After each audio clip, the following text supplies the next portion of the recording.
Yo, yo, yo, what's going on with y'all? It's your boy Convo with Marlo. You know what I'm saying? Got it dripped out a little bit today, Dickies on Dickies, you feel me? You know what I'm saying? I got a special guest with me here today. Who do I have the pleasure of being here with?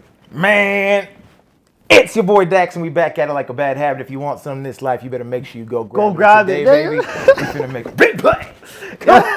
Yo, it's crazy that you said that. I had that shit written down. I saw this for real? one interview you did with No Jumper, Adam yeah. 22. I was like, fuck, I gotta say it before he does. Yes, sir. But nah, that's your thing. That's my your affirmation, thing. man. Nah, I like it, bro. But before I dive into it, how you feeling, bro? What's going on? I feel blessed, man. At the Junos right now, nominated for my first award ever, Breakthrough Male Artist of the Year. So I'm hoping I win that. You know, as a competitive guy, you know, Okay. I don't take L's very well. Yes, but sir. it's so much positivity, so it's going good. Nah, I like that, bro. You know what I'm saying? And you're in E-Town or Edmonton. You know what I'm saying? Have you been here before? Is this your first time? I think I came here on tour, probably twice now that I performed here in Edmonton. Yeah. Bro, it's so crazy. This whole time, I thought you was from here, from E-Town. Oh, for real? And then when I started doing a little bit of homework on you, I'm like, bro, this guy's from... I'm going to let you say where you're from, but this guy's not from here at all. Right. You know what I'm saying? So diving into that, where you from? What's your background? So, awkwardly enough, I was born in St. John's, Newfoundland. Oh, Most people don't know that. Newfoundland. Right. But I was only What are you there for doing 8 over there? months. I was just born there. My dad went to university out there on the Commonwealth Scholarship from Nigeria. So he and my mom went there. Then I was Yeah. born there. Then 8 months into that, we moved to Ottawa. Okay. So you've been in the capital for a hot minute. How long was you in the capital before you left? 18 years. 18 I was in years. Ottawa for 18 years and then left because of college basketball. Ok. Tu sir. parles français? Je parle français fluemment, man. Tu parles français? En PT. Un petit. Ah! J'ai haïtien. Je suis haïtien. Ah! Mon gars, c'est haïtien aussi. What? Sac passé. Fully? Oui, là. Haïtien vraiment?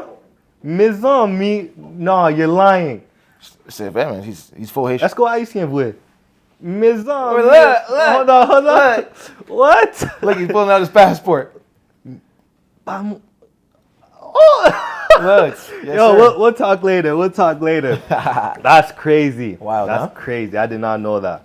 You know what I'm saying? Now, you can't, sometimes for me, you can't tell when someone's Haitian. Well, Right. for me at least, I could tell when like an OG is, but like me, I've been watching, I spent a lot of time in Florida, so to me, Haitians are like Jack Boys and Kodaks. Like wow. once you look like that, that's when I could obviously tell. But anyways, you know what I'm saying? What was it like growing up in Ottawa? What's that like? Man, I say for me, Ottawa was just a time of hard work. It was like I didn't do a lot. It was really just I was trying to get out to play college basketball and go D1. Damn. So You a baller? I hooped. I hooped for Okay. I hooped for real. When I was 11, I found the law of attraction. So up until then, I was just living life. You know, but I was 11, so I was young. But then, I found the law of attraction at the age of 11, and I made the decision that I wanted to play college basketball. I wanted to play D1. I wanted to play in the NBA. So then the next time, from 11 all the way up to 18, which is when I left Ottawa, was strictly just focused on basketball and getting out of Canada to play American basketball. Sheesh. So that was the vision. When did things kind of take a 180? You know what I'm saying? So that whole Canadian story is a whole thing for basketball. I leave at 18. I go to a prep school. I meet a man at a bus stop, a fake prep school that came to Ottawa. Fake? Yeah, it turned out to be fake or something like that. Like it was a scam? It was like it wasn't Yeah, it just wasn't real. real? Okay, You know what I mean? And I met a man at a bus stop, love the guy, and they used to practice at the YMCA, and I would go there after school every day to work on my game. And at one point, I thought it was just a joke because he said he could help me. I'm like, I don't really know. So one day, we play his school at a tournament. I had a great game. Someone filmed it on an iPad. I go to the YMCA the next day, and he sent that video to my then future prep school coach, Kyle Lindstedt. So I'm on the iPad with him at the YMCA, and he's, hey man, you look pretty good. If you want to come down to Wichita, Kansas and try out, you can come try out, and maybe you'll make the team. Who knows? So it's Sunrise Christian Academy. So boom, I go door to door, put up enough money together to get this plane ticket, go out to Wichita, Kansas. Buddy Hield and Coach Kyle picked me up from the airport. Buddy Hield's in the NBA now. He was like my chaperone. and I went and tried out for this prep school. Buddy Hield, yeah. Yeah, he's killing it. Sunrise Christian Academy made the team, and that's sort of how I got out of Canada. Then from there, I went to Sunrise Christian Academy for 1 year, then didn't get any offers, but I went JUCO for 1 year at Casper College because the scholarship they had given to this kid from Mexico, he was already a pro. Yeah. So that means he foregoed his eligibility because he had already been making money on basketball. So I got the last scholarship at Casper College. Damn. Didn't even recruit me. Showed up there. Things went my way. That's a crazy story as well too. End up being one of the only 2 players to get a Division I scholarship from there. Go to the University of Montana. They get a new coach. Damn. That coach doesn't really mess with me. I get hurt. End of the year, they tell me to transfer. I go back to Wichita, Kansas and play at Newman University for 2.5 years. In my junior year, when I got back there and got an overnight janitor job, I wrote my first poem. Damn. And that was the transition. So with you being a janitor is when you're like, bro, this isn't it. Right, You it know what I'm changed, saying? man. You go from Division I where everything's sort of set up for you, and then you come down to D2 where it's just different. Yeah. I didn't have any money, so I get the job, and I was like in the Day Matias Hall, which was also like the poetry side of the building. So I was cleaning up after poetry events, all these arts, plays, So one day I wrote a poem on the way to a game. Yeah. Showed my teammate. He was like, "Nigga, you wrote that?" I was like, "Yeah, I just wrote that on the bus right now." He's like, "That's crazy." Damn. And I just kept going. You kept going, and then Yeah. and then when did all like the attraction started falling on you? Like, or before you get into that, when did you turn the poem into lyrics? You know what I'm saying? Was that a few months after? Did a few more years go by? So what happened was I was on that bus. We were going to play University of Arkansas Fort Smith, and I first tried to write a rap. I used to like freestyle as a kid. Yeah, and do all these things. Was he still explosive? Like when you be rapping, you just scream out. Nah, it was very subdued. I used to like sometimes like freestyle at parties or stuff like that. I'd be like, Okay. "Yo, you sort of got bars, bro." But I wrote this poem. I first tried to write a rap though on the bus, and I looked at it and I was like, "Yo, this doesn't even make sense," because I was talking about a bunch of crazy shit. And I'm like, I'm not no crazy ass person, so it doesn't even make sense. So I'm like, well, let me try to write a poem. And I just wrote, and the poem rhymed, and it was just this crazy poem. And I looked at it and I was like, wow, this is where I'm starting.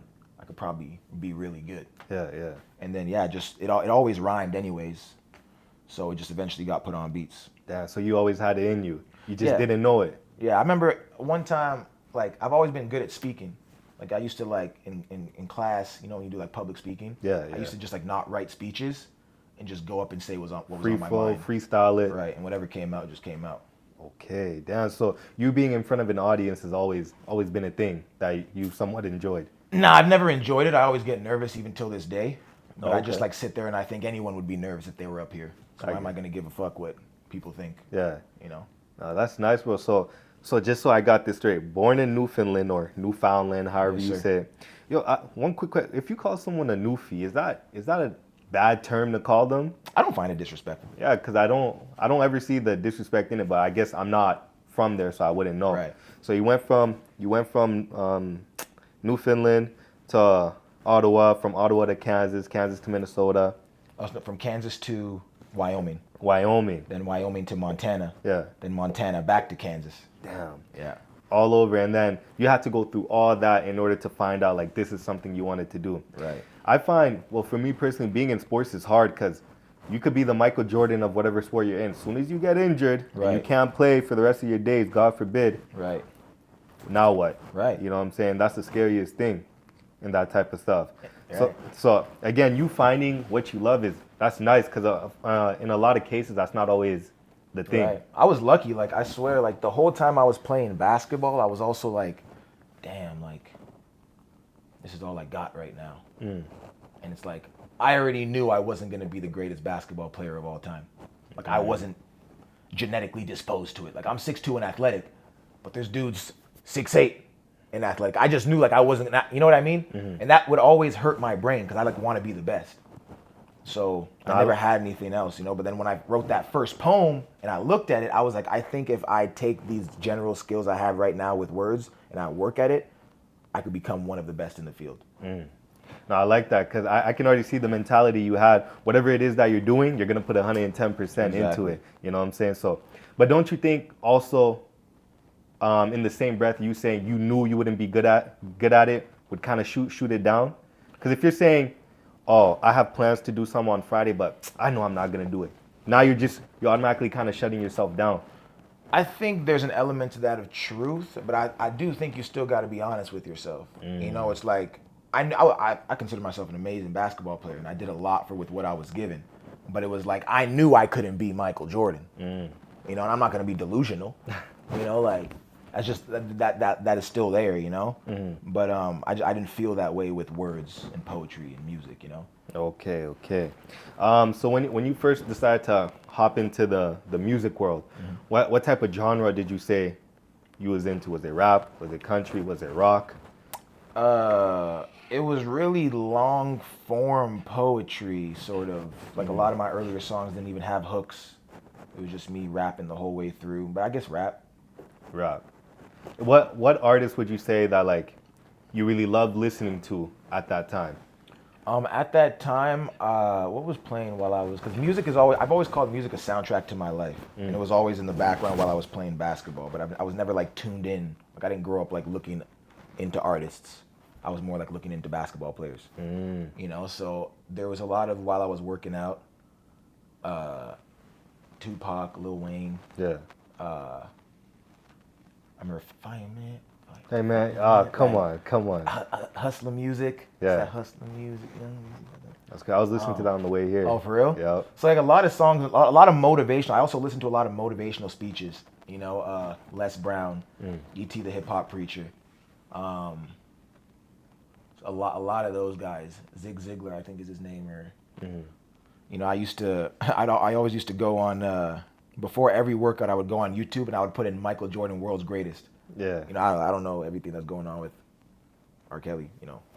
But the song World's Greatest was fire. And I would listen to that, you know. So it was a lot of motivational shit to try to get me through this next workout. Put me in the right mindset to be successful at basketball. So that's pretty much what I was listening to and whatever was on the radio as well. Bro, I've been last night I was listening to some of your recent stuff. You know what I'm saying? Some of the stuff that are up on your YouTube, and like the way you flow, the explosive, the aggressiveness. Because for me, when I listen to you, I can like you deliver aggressively. Kind of reminds me of like DMX type flow.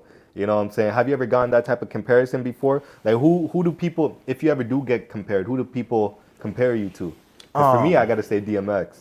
Right, I like that comparison. I think it really depends too on what people listen to from me. Like I have songs where I'm rapping really hard, and I got songs where I'm singing. I've had people say DMX before. I've had, you know, people say some similarities, you know, with the Tupac thing. I don't want to harp on that too much. Obviously, he's, you know, greatest of all time. People have said Eminem. You know, I've had some people say like, you know, similarities of Busta Rhymes. Yeah. You know, and that's also someone who's a student of the game. Rhyme.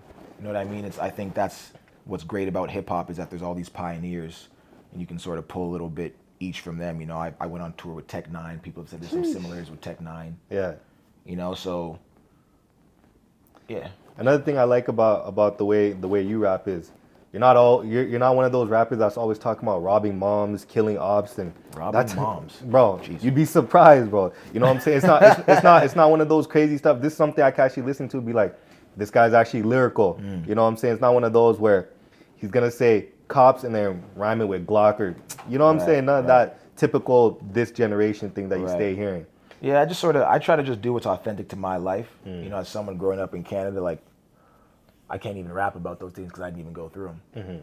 You know what I mean? You're honest. Yeah, and that's why sometimes I don't even, you know, people rap about different things. If it's authentic to your life and it's about the struggle you went through, I understand it. You know, but as for what I say, I try to just stay authentic to myself. You know, so no moms being robbed. You know, None of that type of stuff. Right. I also noticed that like you fuck with Mobb Deep.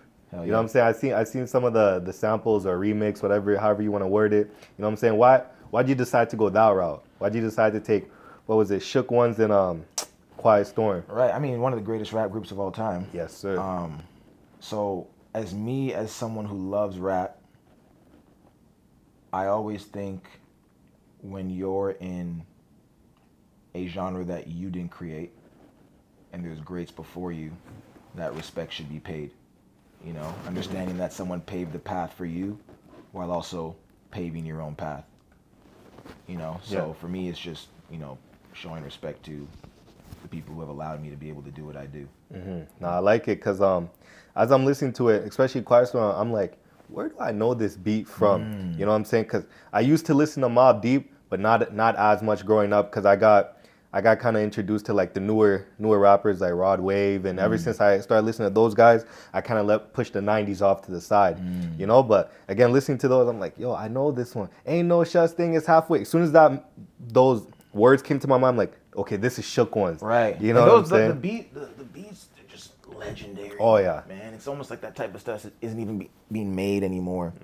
You know, me and my boy were just talking about this. It's like watching wrestling isn't the same anymore. Like WWE, WWF back in the days, Yep.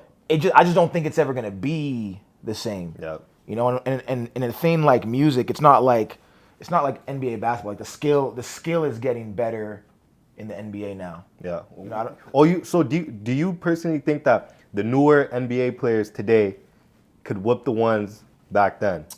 I think just off of sheer the skill level and what's being taught now, I think it'd be very difficult for the players of the past to Beat today's player. beat today's player in terms of just like the overall skill. I don't think guys are stronger. I don't think guys are more athletic. You know, I think just what the skill level and, you know, the skills guys possess and what's allowed in the game. Exactly. You know, it's a different game. It's shooting now. It's, you know. Shooting and turning away before the ball even goes in type you know, of thing. it's just a whole it's the generation, it's a narcissistic generation because everyone has a camera in front of their face. So you even watch all these kids on the mixtapes, they're all looking at the camera after they do any type of move. You know, so it's so much more glamorized. So I guess that was me talking about beats and stuff like that, but No, that's my bad. I got you off track because, you know, I was kind of curious. That's just something I've been hearing along with who's better, Jordan or LeBron, so on and so on. But those beats, I could kind of adding on to the Mobb Deep talk. I could see like that's a crew. We obviously know it's a legendary crew, but that's a crew like do you follow them? Well, not follow them, but like do you really follow how they came into the game, how they've been? Yeah, I wouldn't say I like follow heavily, but anyone who's great, I think it's my responsibility to look into their greatness and as to how they did it if I as well want to be great. Yeah, no, I like that. Up to this point today, this very moment, what are some of your biggest accomplishments? You know what I'm saying? Because I seen one of your songs. What's it called? Dear God, I believe, hitting 70 mil on Spotify. That's you're almost at 100 mil, bro. Right. That's crazy. But like in your own words, your own thoughts, what are some of your biggest accomplishments? All the views, obviously. I think it's not the views, it's the way I went about acquiring what I've done. I think the independent grind of that, I think is you know, that's a big accomplishment for me statistical wise, I guess. When Dear Alcohol went gold, that's dope. That's hard. The last bro. That's tour crazy. I sold out most of it. That's dope. Damn, bro. I know your room's just covered in plaques. Not yet. I got one plaque, man. They owe me a couple plaques though. See, Dear God is gold. She Cheated Again is gold. Joker's gold. It's just like when it's not signed sometimes like a label, it's harder to get the plaque. Yeah. It seems like, you know, so. Bro, that is crazy. Yeah. You know what I'm saying? Because right now during my whole podcasting career, I've only talked to two people that, I guess three, but the third one's a producer. You know what I'm saying? So like artist-wise, I've only spoken to two people with plaques. You know what I'm saying? This is like, brother, that's got to be a nice feeling. Just hanging it up on your wall or whatever you plan on doing with it. Right. Yeah, I just keep it at my mom's crib. You keep it at your mom's place. We don't hang stuff up either. Oh, put it on the floor right there. Oh, okay. No, I feel that. I feel that. Doing some homework on you. I seen that you've been on a few big podcasts. You know what I'm saying? No Jumper and stuff. Yes, sir. How did all that come about? Because No Jumper, bro, it's not one of those. Well, at least I think now it kind of is. Just anybody could get on if you're in OnlyFans, that type. But back then, a few years ago, not just anybody could get on. It was tough, right? You know what I'm saying? So how did that link up happen? I think back in, 2018, I put out a song called She Cheated Again. And at that time, like via the metrics, I was like one of the top fastest rising artists. So I was trying to use that leverage to reach out to people so I can then expand, you know, what I was doing. So I reached out to Adam. He was super cool. Did the interview. Damn. Pulled up. And then I was on a couple of other interviews as well. Was it like you hit him up in this month and replied same month, or did some Yeah, I time go think by? I gotta go back in the DMs, but it was like he was super responsive. Adam's dope, and yeah, just we had a conversation. I was like, oh, because I was super viral at that time, too. Yeah, yeah, So obviously yeah. it was mutually beneficial. It did well. That's crazy because I've seen you before, but it never dawned upon me that you was Canadian. For Right. some reason, I thought you just American. And Right. when I see some American artists, I don't really. I'm not gonna lie. I don't really care to search them up unless they're from Florida or they have a Haitian background. That's when Right. kind of I'm like, okay, let me at least find out what this guy's about. But if I knew you was Canadian, bro, I would have dove Right. way A more lot into of it. people don't know. Yeah, And I think it's because I started a music career when I was still playing college basketball in probably, America. yeah, that could have you been know? it. It's weird for me to say. It's just some guys just have a Canadian look. Like the best way I could put it is K Showtime, the baller, bro. I could look at him and this guy just screams Toronto. I don't know what it is about him, but I just know he's from there. So when I found out he was a Toronto guy, like, oh, let me do some more look up on this guy, see what he's about, so on and so on. But again, looking at you, I'm like, nah, this guy got to be Right. from maybe Cali or something. I just, Right. I couldn't tell. But then when I found out you're from Ottawa, It's crazy, huh? no It's like, way. what? What? 613? No, that's crazy. but yeah, what are some of the other platforms that you got to be on that you just never expected? Just never expected to get there. It's probably been a few. It's been a while I since think it I've was. even done those interviews. It's been like 4-5 years. I couldn't tell if it might have been you, it might have been someone else. Forgive me if it was someone else, because this was like a few months ago. There was an artist. I think he was shirtless or something on a podcast. Timmy. Was that you? Oh, It was something about Donald Trump. Oh yeah, that was Was me that when you? when I remixed the Designer song. Yes, sir. Right, He so I was was on on a that- podcast with these With white my boys, yeah. Yeah. I've also Fire in the Booth with Charlie Sloth in the UK was dope. That freestyle. That was really dope to do. Been on Genius a couple times back in the day. It was cool. Yeesh, bro. You're on all the things I just. Nah, that's crazy. That's crazy. But yeah, what was that episode like? Because it was a YouTube short that I saw. That's why I don't know too much That about episode it. was dope. We were just talking. They were asking me questions. The Ireland twins. Yeah, it was dope. I like those guys. Nah, Super that's nice. hard. What's it called? In Quiet Storm, I watched the music video. You had this whole alien look. You know what I'm saying? My God, what the hell was going on? What was that? Yeah, I just like to have fun sometimes. I could tell. You know what I mean? Like make it different. I know like sometimes things in the moment may be received a certain way, but I know that over a period of time, people are gonna go back and look on those things and be like, "Yo, this was fire." And it's also something they can rewatch multiple times. I always think about that. Like 10 years from now, is someone gonna want to watch my video more than once? Yeah. So sometimes I'll just do a easy one take. That time I felt like being, and everyone's talking about aliens too. Yeah. Recently, so I was like, "Oh, this is cool. Let me try it." Jeez. Is there, obviously there's a lot more for you to come in 2023, but do you have any tours coming up? Like what are some of the big things you got coming up for this year? I'm performing at Blues Fest. Damn. I got a Canadian tour, I think in September. I got a South African tour Damn. in April. I think there's going to be an American tour as well. Jeez. Yes, it's going to be. I think I'm also going to Australia and New Zealand or some. It's going to be a busy year, man. Nah, that's nice, bro. It's gonna be a busy year. All in 2023. Yeah. Bro, that bread is coming like crazy. Hey, man, you got to reinvest, man. That bread is coming like crazy. Nah, I like that. I won't keep you for too long. A few more questions I got to ask you is, out of all the songs that you made, you know what I'm saying? You, Mr. Dax, what is your favorite song? If you had to pick one. I got to say, Dear God. Dear God. Probably. Just because I think, like, that was the first time where I was like, okay, I put something into the world that's going to last forever. Like, I was like, this will be here, long after I'm gone. So I think that one just holds a special place in my heart. Okay.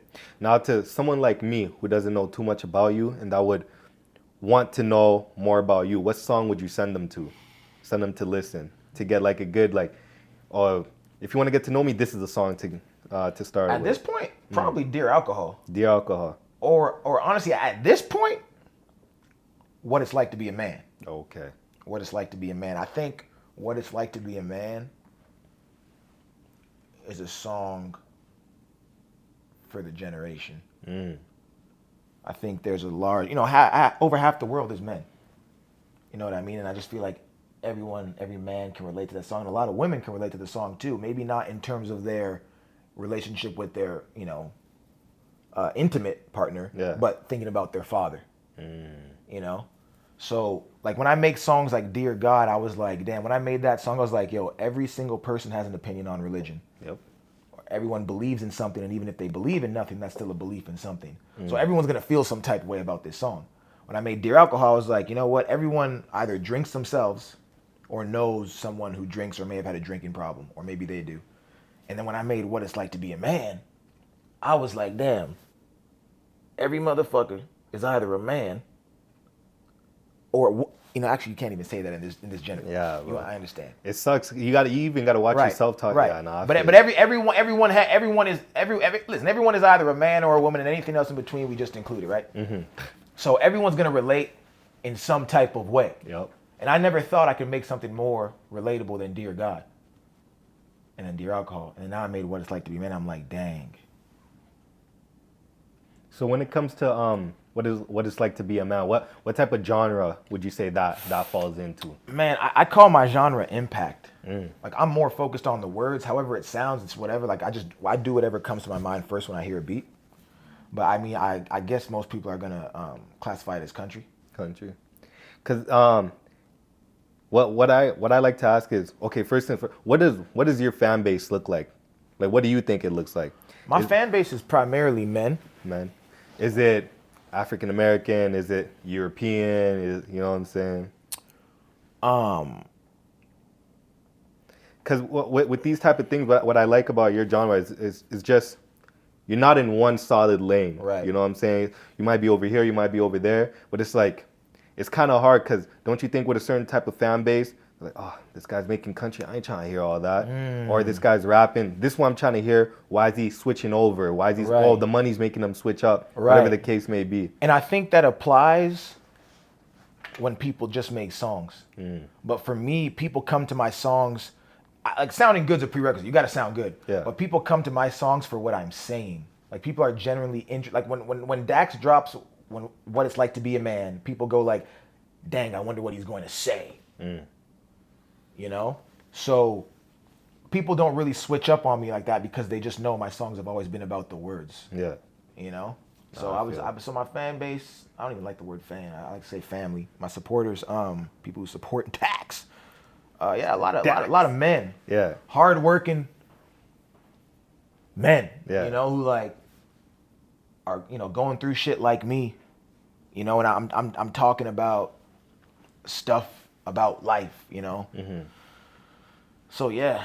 Nah, I feel that, bro. Nah, that's crazy. That's basically everything I got for now, at least. Hopefully, I'd love to have you on again. God knows where we'll both be at the next time I get you on. That's the goal. We might be on the moon. Who knows? You know what I'm saying? But before I let you go, a few more things. Is there anything you want to ask me before we wrap this all up?